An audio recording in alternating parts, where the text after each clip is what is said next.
humbled me was where I started, you know?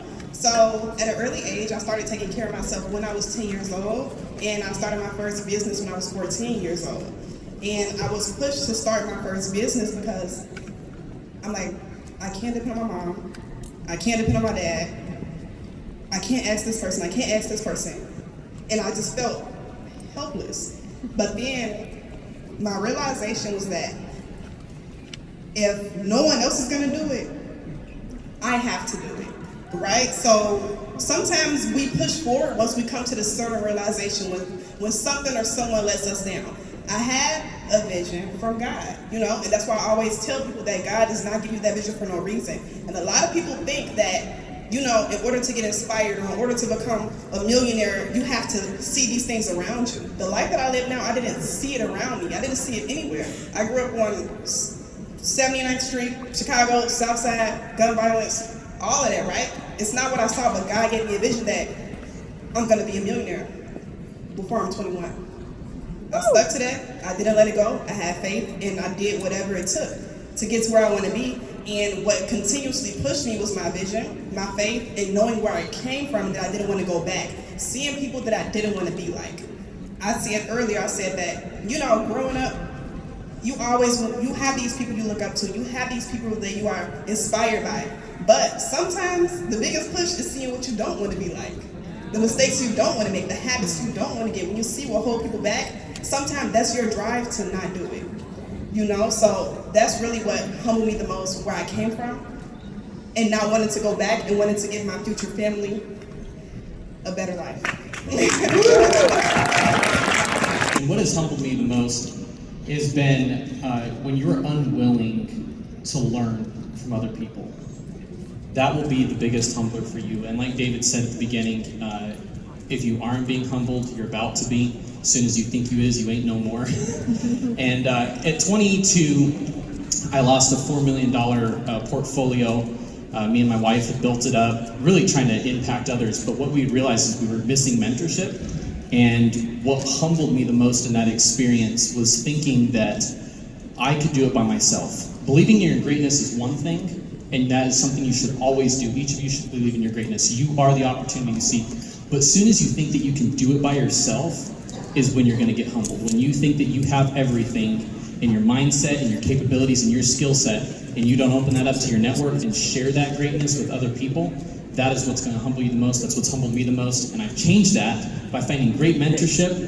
And David Meltzer, Eddie Wilson, Andrew, they've been great friends. And I'm proud to share the stage with you. David is one of my mentors. Thank you. Thank you. Go well with orthopedic surgeons. But you are probably the most humble of all successful surgeons that I know. What humbles you in a field that there's very few people that even resemble any realm of humility? Well, I want to just thank everybody for being here. What an honor and a privilege just to be up here with you. I'm humbled every day, right? I'm humbled because I get to work in the highest stakes, highest pressure, highest trust environment that really anybody gets to work in, right? People trust me to get them, they're put completely to sleep, totally unconscious, and I get to take care of them. And that's a huge responsibility. And I don't do it alone. There's 50 other people who have touches who get me to where I need to be so that I can do the surgery that I need to do. And I think that humility is super important, but humility and being humble does not equal passivity, right? You've got to be active. You've got to go out and get what you want, but you can do that with gratitude, with grace, with humility, and thank the people who helped you, thank the people who got you here. And don't forget them, you know? I mean, those are the people who every day lift you up as a leader, lift you up as an entrepreneur, lift me up as a physician, to really ultimately change the world. And I believe each and every one of you has that opportunity. Of course, David, I appreciate it so much. Thank you. But you work with the biggest names. I know Kevin O'Leary was here. He was bragging about you and 6 million leads that you provided him on LinkedIn. And you've changed my trajectory on LinkedIn as well, and so many others. But yet, I know the journey is not easy.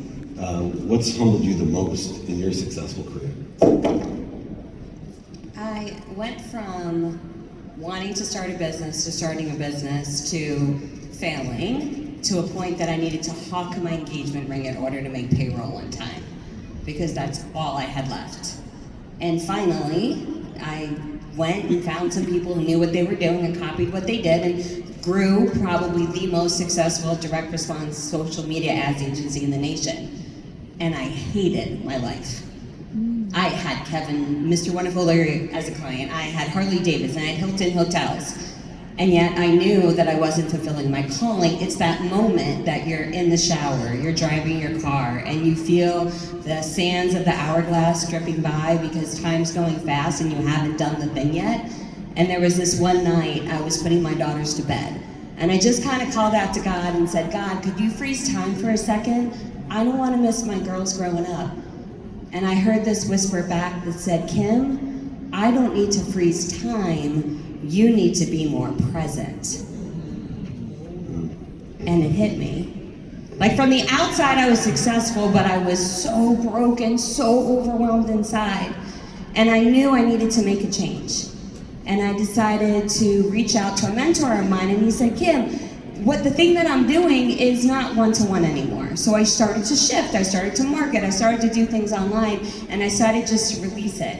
And within 90 days, I sold that first company. I had 3 offers on the table, and within 1 year of selling that business that I had 32 clients in, I got 11,000 customers. Those were 32 to 11,000. Those 32, because I was holding on to them so tightly. I wasn't ready to release it. When I did, there was 11,000. And so my question for you is this. Are you sitting in your pain because you're choosing that over uncertainty? Are you making your pain more valuable than the unknown? Perhaps it's time to let go of that thing you don't even really want, so you can grasp onto that thing that's been waiting for you all along. Having God at the basis of everything that I do, you talk about getting billions of views online and all the success on social media, but none of this really was fulfilling until I gave my life to Christ about 6 months ago. I ran the world's largest OnlyFans talent agency for 4 years, and it just felt so empty every day, questioning myself, if I died tomorrow, am I going to go to hell? So until I gave my life to Jesus Christ, that's where life really started for me. And I really started to, first it broke me. I went through some of the toughest times of my life this last year, but I had to go through that to get to where I'm at today. And I am so grateful for every single one of those moments that I thought that that was it for me. And I never gave up, and I talked to God every day, and I got a beautiful family, and my future wife, Rocky, and I got a son on the way, and my other son, Banks, right here sitting in the audience. They're my everything, man. So my family and God has really kept me going. Awesome.